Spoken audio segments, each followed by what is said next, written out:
Sous-officier de recrutement rang. Votre appartenance à la promotion maréchal des logis-chefs Harouna Diop est symbolisée par votre insigne. Cet insigne évoque le parcours et les valeurs de votre parrain. Sa forme est celle typique de l'insigne de votre école, l'École nationale des sous-officiers d'active. Le point armé d'un glaive représente votre formation de sous-officier. Votre insigne de promotion est le reflet fidèle de l'insigne du 517e régiment du train, où il sert dès 1998. L'écusson OMLT symbolisant les conditions de sa mort au combat. En haut à droite, l'insigne des troupes aéroportées des troupes de marine nous rappelle ses débuts de carrière au sein du 6e RPIMA, puis du 8e RPIMA. La Légion d'honneur orne le côté droit de l'insigne, le ruban de la médaille militaire le côté gauche. Le nom maréchal des logis-chefs Diop venant s'y inscrire en capitale d'or.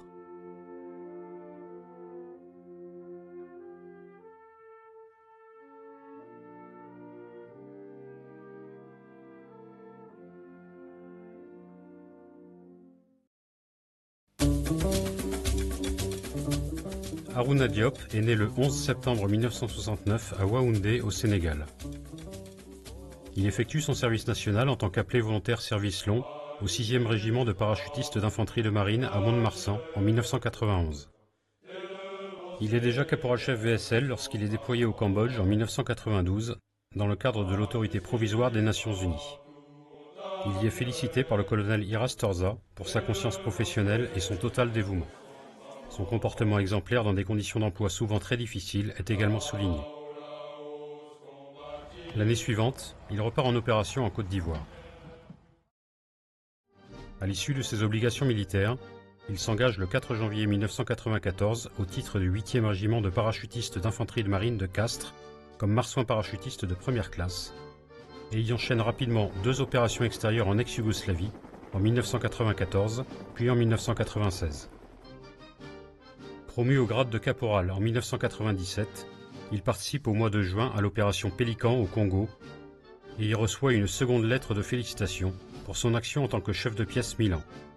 Chargé de surveiller les abords de l'aéroport Maya Maya de Brazzaville, il fournit grâce à l'utilisation de sa caméra thermique Mira des renseignements précis qui se révéleront cruciaux pour la sécurité du dispositif de sa compagnie lors d'échanges de tirs entre factions rivales. Toujours sur la brèche, il part de nouveau en mission la même année au Tchad. Le 3 août 1998, il se engage au titre du 517e régiment du train de Châteauroux.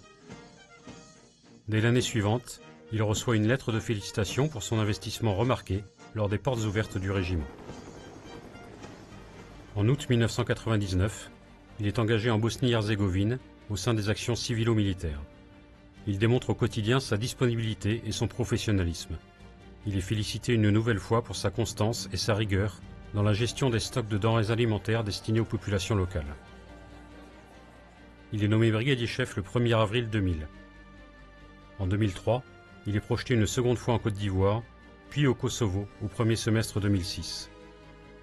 Dès son retour des Balkans, il assure sans délai les missions générales des unités de circulation routière, spécialité dans laquelle il s'épanouit. Dès le 16 août, il est engagé sur très court préavis lors du déclenchement de l'opération Baliste. Il participe alors activement aux opérations de montée en puissance de la force dans la zone de regroupement et d'attente de Miramas, et au chargement des navires à destination du Liban dans la base nouvelle de Toulon. Dans la foulée, le peloton dont il est chef de patrouille est engagé pour appuyer les mouvements des matériels majeurs de l'opération Trident. Soumis à des conditions de travail particulières, il se comporte remarquablement tout au long de la mission et son peloton obtient 3 lettres de félicitations. En septembre 2006, il participe à l'exercice Brillante Midas, rendez-vous multinational majeur de préparation opérationnelle de l'Alliance Atlantique. À cette occasion, il démontre encore son professionnalisme de circulateur militaire. Avec dextérité, rigueur et précision, il escorte les convois des unités grecques et turques en toute sécurité jusqu'aux implantations militaires malgré une circulation dense. Pour ces faits, il est félicité une nouvelle fois. 2007, il repart en opération au Kosovo avec l'escadron de circulation routière de la KFOR. Il est nommé maréchal des logis le 1er novembre 2008. Exemple pour ses subordonnés. Référence pour ses pairs et soutien majeur pour ses supérieurs, le jeune maréchal des logis Diop commande ses hommes avec justesse. Soucieux du facteur humain, animé de la volonté de hisser chacun vers le haut, sa bonne humeur permanente, son enthousiasme communicatif et son regard fraternel créent une profonde humanité autour de lui. Après 10 années passées au 517, il est devenu un camarade pour tous et pour beaucoup un véritable ami. Le 27 octobre 2009, il part pour la 11e fois en opération. Cette fois, c'est l'Afghanistan. Volontaire pour cette mission exigeante, il est sélectionné parmi les meilleurs du régiment. Il s'entraîne et se prépare sans relâche durant 6 mois pour servir au sein du Kandak Soutien 35 de la 3e brigade de l'armée nationale afghane dans le cadre des OMLT.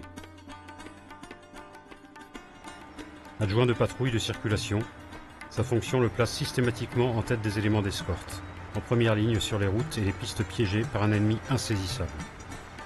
Sur ce théâtre, il sert avec la même constance, souriant et conservant le lien avec les soldats d'unités restés en métropole pour préparer d'autres projections.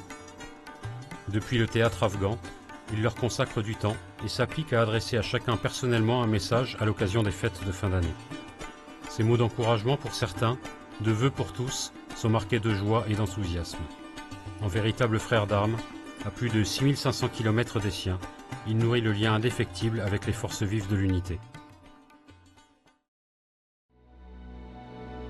Le 13 janvier 2010, il progresse à bord du VAP de tête en escortant un convoi logistique sur l'axe routier Vermont, dans la région de Mahmoud Erraki, lorsqu'il est mortellement blessé par le déclenchement d'un engin explosif improvisé sur son passage.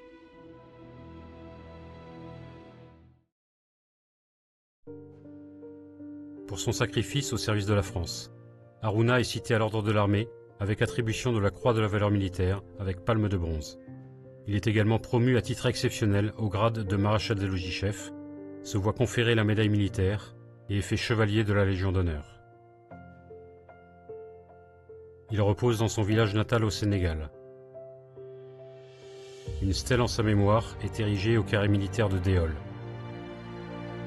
Le maréchal des logis-chefs Harouna Diop restera à jamais un exemple.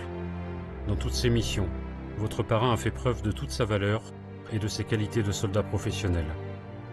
Le courage, la discipline et les compétences du soldat. L'expérience, la rigueur et le charisme du sous-officier. La droiture, le dévouement et la générosité de l'homme.